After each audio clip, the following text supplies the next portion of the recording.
পাকিস্তান যাই নাই। কেউ কি পাকিস্তান গেছি? কেউ কি পালাইছি?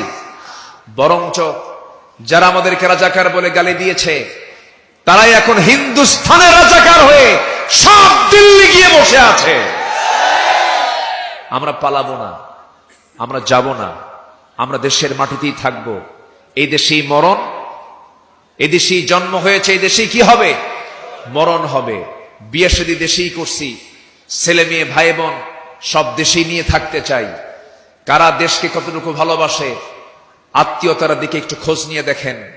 যারা ওই বাতিল নেতৃত্ব দিতে চায় আমার দেশে, তাদের বউ বাচ্চা একটাও দেশে নাই। তাদের বিয়েই বাড়ি আমেরিকা, তাদের বিয়েই বাড়ি ইউরোপ আমেরিকা। তাদের ধর্ম কতটুকু মানে এটাও জাতির বুঝতে দেরি নাই। বউ যদি খ্রিস্টান হয়, স্বামী যদি মুসলমান হয়, বাচ্চাটা কি হবে?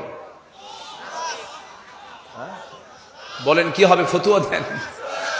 ক্রস। গাধা আর ঘোড়ার মিলনে যে বাচ্চা হয় তার নাম হলো খচ্চর। তার নাম কি? খচ্চর। খচ্চরদের নেতৃত্বে বাংলার জমিন আর হতে দেওয়া হবে না। রাজি আছেন কারা?